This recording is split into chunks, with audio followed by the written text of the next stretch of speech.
Hi there, Janet Fritz here for Galaxy Girl Creations. Welcome to my channel. Welcome to 31 Days of Cut Files with MK and Janet. Yes, we are doing all month long 31 Days of Cut Files. If you purchased the Cut File pack, you will have all the ones that go along with it. If you did not, you can use your own cut files or just simply watch and enjoy. However you like. So the cut files for 31 Days of Cut Files came with the star that you see that has the stitching on the right hand side. I've already pre-stitched it with some blue 6-strand embroidery floss. And if you missed my video yesterday on the different stitching styles, I showed how to do a back stitch and a chain stitch.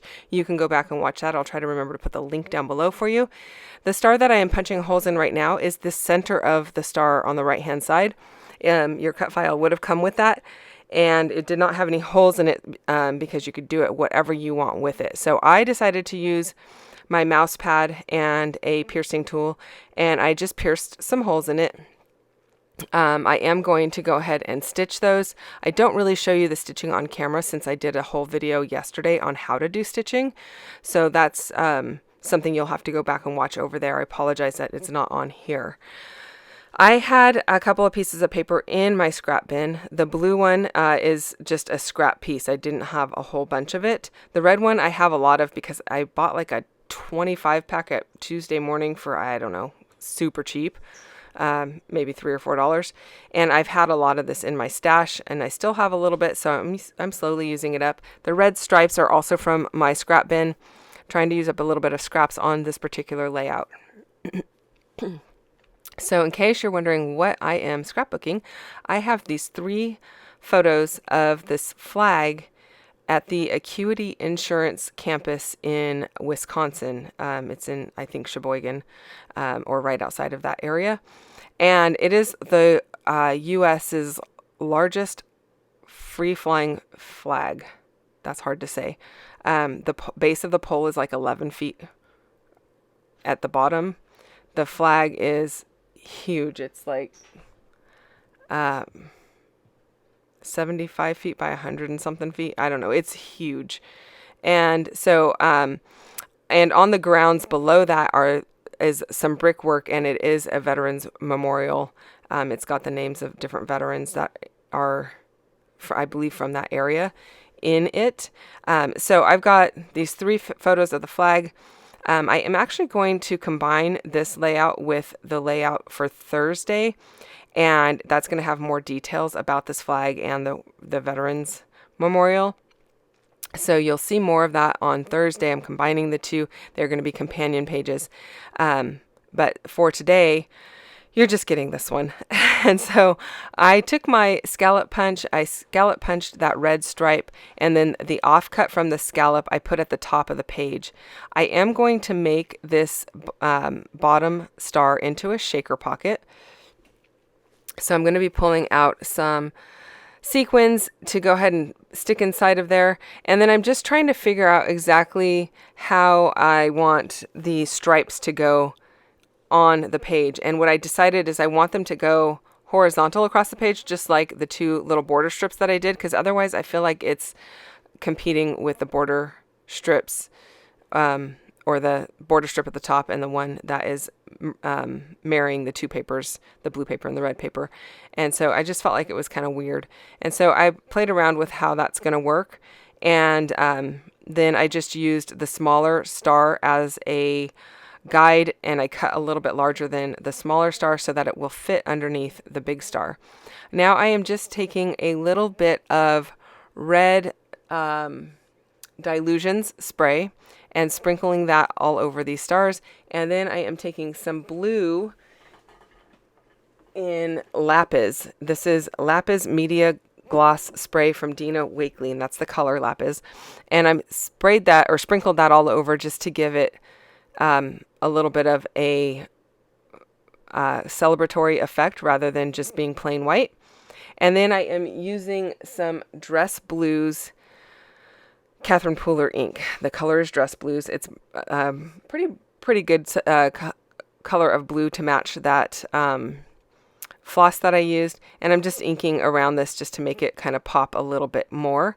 Now my star is cut off at the bottom corner, and that is because I used one that we had cut that was imperfect, and I didn't feel like I should just throw it away because it's just the corner. So I'm just making it work. It's just the very tip of that star. So I'm going to make it work. Yours will be perfect. And if you don't, the little holes are not 100% cut out of yours. All you have to do is barely tap them and they will come out. We just didn't weed all of those little holes out because it's a lot of work, and there were, hundreds of holes by the time we were done. So once you start stitching, it'll poke right through it. It won't be a problem. I am putting some foam tape on the outer portion of this star to give it a little bit of pop, and I'm going to add some clear, I don't think I used acetate on this one. I used some page protector. I have a page protector that's cut up. So I just used a little page protector, and it's going to go on the inside of the stitching line. And the reason for that is because the stitching makes this kind of bulky and it doesn't sit flat. And so I know I need to go ahead and pop it up somehow. So using the foam tape helps with that. I did start putting the foam on the inside of the star or of the stitching area, but I did pull it off and redo it because I remembered I needed to add the acetate or page protector in this case. Otherwise, I'm not going to be able to put any sequins inside. So I'm just using the striped star here as a guide, cutting it a little bit larger. I'm going to use a little bit of ATG to hold it. I feel like the ATG holds the best on this plastic. It really doesn't go anywhere once it's on the plastic. It stays put. And then I'm going to add my foam tape again to the inside of this. And I want to make sure all of those foam pieces connect so that there is no way for any of the sequins to escape. So all of the foam tape has to touch each other and create a seal around the little window there.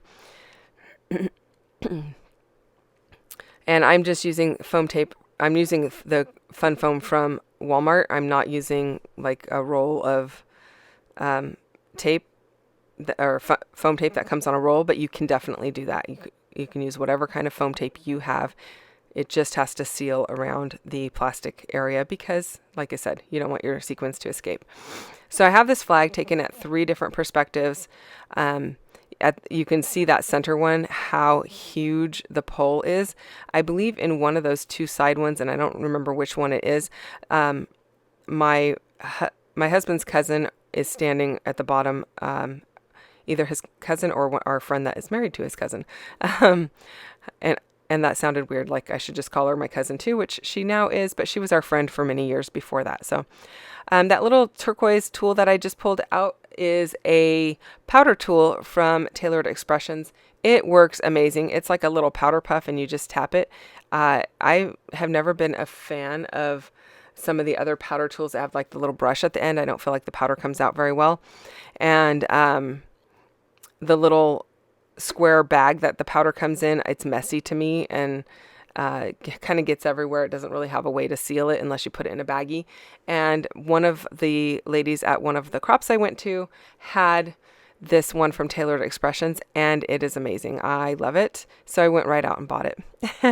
And the reason I put that in there is to kind of cut down on the static between the sheet protector and the sequins. Otherwise they kind of all stick together and they don't move around as much, and because the static creates that friction and holds them in place, and I didn't want that to happen. So I just added a little bit of the powder and it works. I did pull out these faux thickers. They are the Hobby Lobby brand, I believe, and my title here is Let Freedom Ring.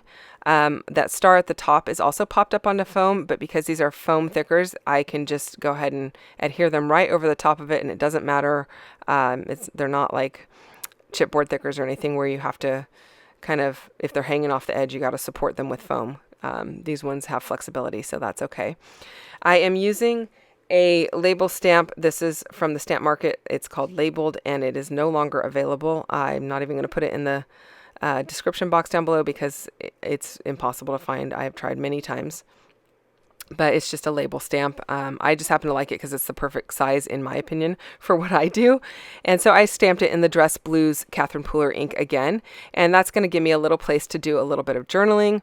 And then I'm going to use this red ink. It's Cranberry Fizz, and using a circular stamp from Elizabeth Craft Designs. That one I will put the link down below for you shortly. So I'm kind of putting this video up late, so it's going to take me a bit to do the links. So come back and check that out if it's not already down there. And then I am taking some of the sequins and I'm scattering them around the outside of the star up top and the star at the bottom. I did also take some of the asterisks from the foam thickers, the red foam thickers, and I scattered them across the top of the star at the bottom. Don't forget to go see what MK is doing over on her channel and in her 31 Days of Cutfiles group. If you're not part of that group, you should go and check that out. Oh, at the last minute, you guys, I did go and add some of MK's acrylic that came in her July release, and it was very patriotic and Americana type stuff. So I've got the words stars and stripes, and I'll put a link to those on her page or on my description box as well, so you can check those out and get those if you're interested. Thanks so much for watching. I'll be back again tomorrow with another 31 Days of Cutfiles. Bye bye.